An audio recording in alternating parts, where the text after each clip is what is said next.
सुकरात कहते हैं कि अगर आप सच में खुद से प्यार करते हैं तो आप कभी भी किसी को दुख नहीं पहुंचा सकते। दोस्तों, इस वीडियो में हम जानेंगे कि कैसे हम अकेले रहकर भी खुश रह सकते हैं। अकेलापन एक ऐसी बात जिसके नाम से सब घबराते हैं। अगर मैं आपसे कहूं कि आपको अकेले रहना है तो आप चिंतित हो जाओगे। इसकी वजह यह है कि हमें ऐसी आदत नहीं होती और हम ऐसा करना भी नहीं चाहते। बदलते कलयुग के साथ लोगों के रहन सहन और लोगों की आदतें भी बदल रही हैं और जीने के तरीके भी। अधिकतर लोग ऐसे हैं जो नौकरी या किसी न किसी वजह से अकेले हैं, तो कितने लोग ऐसे भी हैं जो खुद की मर्जी से अकेले रहना चाहते हैं, अकेले ही लगन से अपना कार्य करते हैं क्योंकि उनमें कुछ गुण होते हैं और यह लोग जीवन में जल्द सफल होते हैं। अगर आप अकेले रहना सीखकर इसके फायदे को समझ लें तो अपने पूरे जीवन को समझ सकते हैं। और अकेले रहना भी कोई आसान काम नहीं होता, और इसका मतलब यह भी नहीं होता कि हम सबको छोड़ दें। अपने भाई, अपने मित्र या रिश्तेदार, अकेलेपन की भी एक कला होती है जो आज हम आपको बताने वाले हैं। अकेले में हम अपने अंदर झांकने की कला को या अपने काम और सम्मान को और अपने भविष्य को, इन सबको आगे कैसे बढ़ाएं। चलिए हम आपको बताते हैं इस वीडियो के माध्यम से। एक बार एक इंसान गौतम बुद्ध के पास आकर कहता है, हे बुद्ध, मैं दुखी रहता हूं, मेरे इस दुख का क्या कारण है। गौतम बुद्ध, जो कि बहुत बड़े ज्ञानी थे, उससे कहते हैं कि अपने आप को किन्हीं बातों में बांधना या किसी चीजों में चिपकना और बार बार उन चीजों के पीछे भागना ही तुम्हारे इस दुख का कारण है। वह इंसान गौतम बुद्ध से कहता है कि हे बुद्ध, तुमने तो मेरे दुख का कारण बहुत जल्दी ही बता दिया, मैं आपका शुक्रगुजार रहूंगा। यह कहकर वह इंसान वहां से जाने लगा। तभी गौतम बुद्ध उसे वापस बुलाकर कहते हैं कि मुझे पूरी बात बताओ कि तुम दुखी क्यों थे।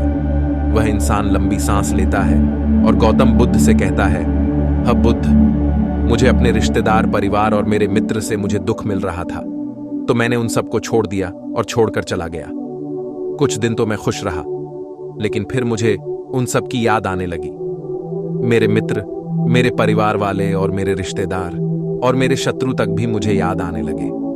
उतना दुखी तो मैं तब भी नहीं था जब मैं उनके साथ रहता था। उनको छोड़ने के बाद तो मैं और भी बहुत ज्यादा दुखी हो गया हूं, लेकिन मैं वापस उनके पास कौन से चेहरे से जाऊं। उसकी बात सुनकर गौतम बुद्ध कहते हैं कि तुम रिश्तेदार और अपने परिवार या मित्रों को छोड़कर गए, लेकिन यही तुम्हारी गलत फहमी थी कि तुम उन्हें छोड़कर भाग सकते हो। परंतु सच तो यह है कि तुम उन्हें अपने साथ लेकर भाग रहे थे। तभी वह इंसान गौतम बुद्ध से कहता है कि हे बुद्ध, मैं तो अकेला ही चला और अकेला ही था। तो बुद्ध ने उसे समझाया कि जो चीज हमें दुख पहुंचती है वह हमसे अलग नहीं होती, बल्कि हमसे जुड़ी होती है। यहां तक कि जो चीज हमें सुख देती है वह भी हमसे बाहर नहीं होती। हमारे मित्र और हमारे परिवार वाले और रिश्तेदार, यहां तक कि हमारे शत्रु भी, ये सब हमारे मन में बसे होते हैं। और जब तुम भागे तो तुम्हारा मन भी तुम्हारे ही साथ भागा था, और तुम्हारे मन में यह सब थे, सब तुम्हारे ही साथ साथ भाग रहे थे। मतलब यह कि तुमने इन सब को कभी छोड़ा ही नहीं था, ये तो तुम्हारे मन में बसे थे। यानी जब कोई चीज पहले से हमारे पास हो तो हम उसकी कोई कीमत नहीं समझते, और जब हम उसे छोड़ देते हैं और उससे दूर हो जाते हैं तो बाद में दुखी हो जाते हैं और फिर से उसे पाने का प्रयास करते हैं। तो उस समय में हमें दुख होता है, जैसा अब तुमको हो रहा है। तब वह इंसान गौतम बुद्ध से कहता है, हे बुद्ध, मैं करूं भी तो क्या सबके साथ रहूं, तो दुख और छोड़कर जाऊं तो दुख। आखिर मेरी यह समस्या दूर हो तो कैसे? क्या मैंने अपना जन्म इसी दुख को उठाने के लिए लिया था? इस बात को सुनकर गौतम बुद्ध हंसकर कहते हैं, यह तो जीवन का सत्य है कि यहां दुख तो मिलता ही मिलता है, कभी सुख तो कभी दुख। लेकिन यह भी बात सत्य है कि इन सभी दुखों के पार सुख है। असल में जो चीज हमें सुख की दिखाई पड़ती है वही हमें दुख देती है। जिन चीजों में दुख दिखाई पड़ता है, अंत में वही हमें सुकून पहुंचती है। फिर वह इंसान कहता है, हे बुद्ध, मैं इस माया से कैसे बाहर निकलूं, मुझे कोई रास्ता बताओ। गौतम बुद्ध उससे कहते हैं कि तुम ऐसे रहो जैसे कि तुम इस संसार में अकेले हो, सबके साथ रहकर भी ऐसे बानो जैसे कि तुम अकेले हो। वह इंसान एकदम से बोलता है, हे बुद्ध, मगर यह कैसे संभव है? तो गौतम बुद्ध उस इंसान का हाथ पकड़कर उसे एक जगह लेकर पहुंचते हैं जहां मेला लगा हुआ था। वहां उसे मेले में काफी भीड़ थी गौतम बुद्ध उससे वहां कहते हैं कि देखो यहाँ इस भीड़ में तुम किसी को जानते हो क्या? वह इंसान कहता है, नहीं, मैं यहाँ किसी को नहीं जानता। गौतम बुद्ध ने उस इंसान से कहा, क्या यहाँ तुम अकेले हो? उस इंसान ने कहा, हाँ, मैं तो यहाँ अकेला ही हूँ। गौतम बुद्ध ने कहा, नहीं, तुम्हारे मन में कुछ ना कुछ चल तो रहा है। उस इंसान की आंखें भर आती हैं और वह गौतम बुद्ध से कहता है कि हाँ, मैं जल्द से जल्द अपने परिवार, अपने सभी मित्र और रिश्तेदारों से मिलना चाहता हूं। तब गौतम बुद्ध उससे बोलते हैं कि तुम अपनी आंख बंद करो और जो आवाज यहां भीड़ में हो रही है उन पर अपना सारा ध्यान दो। वह इंसान ऐसा ही करता है। वह अपनी आंख बंद करके जब अपना सारा ध्यान उन आवाजों पर डालता है तो उसे बिल्कुल अकेलापन महसूस होता है।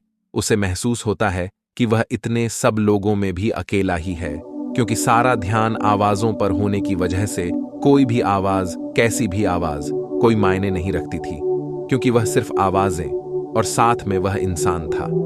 कुछ देर बाद वह इंसान आंखें खोलकर कहता है, हे बुद्ध, यहां तो मैं बिल्कुल अकेला हूं। तो गौतम बुद्ध उस इंसान से कहते हैं कि बस तुम्हें इसी प्रकार ही अकेले होना है। तुम रहो तो सबसे मिलकर और उनके साथ, मगर अंदर से बिल्कुल अकेले रहो। बातचीत सबसे करते भी रहो, पर मन में कोई ना हो। जो इस तरह अपने जीवन को जीना सीख जाए वह कभी दुखी नहीं होगा। चाहे किसी प्रकार की बात या किसी प्रकार की कोई चीज उसे दुखी नहीं कर सकती, क्योंकि वह सुख को आसानी से प्राप्त कर सकता है। गौतम बुद्ध ने आगे कहा कि कोई महान कम यानी कोई उचित सफलता वह अकेलेपन से ही शुरू होती है, क्योंकि अकेलापन हमें वहां तक लाकर खड़ा कर सकता है। अकेलेपन को कभी दोष मत देना, बल्कि उसे समझकर खुद को जानना सीखो। जब तुम्हें अपना अकेलापन अच्छा लगने लगे तो यह समझ लेना कि तुम कोई ना कोई सफलता की ओर जा रहे हो। इसलिए इस अकेलेपन को सम्मान दिया करो। वह इंसान गौतम बुद्ध से कहता है, हे बुद्ध, मुझे कुछ खूबियां बताओ जो आगे मेरे काम आए।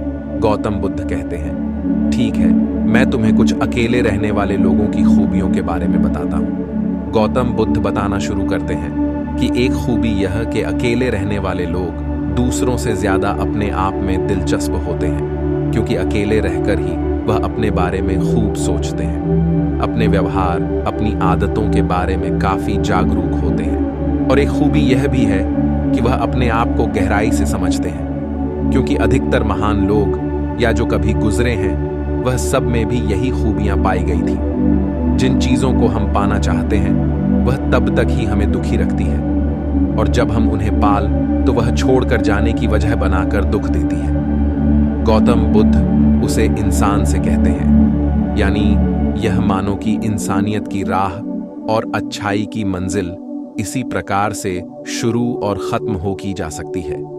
उसे इंसान को गौतम बुद्ध की बात समझ आई और वह गौतम बुद्ध का धन्यवाद करके वहां से चला जाता है।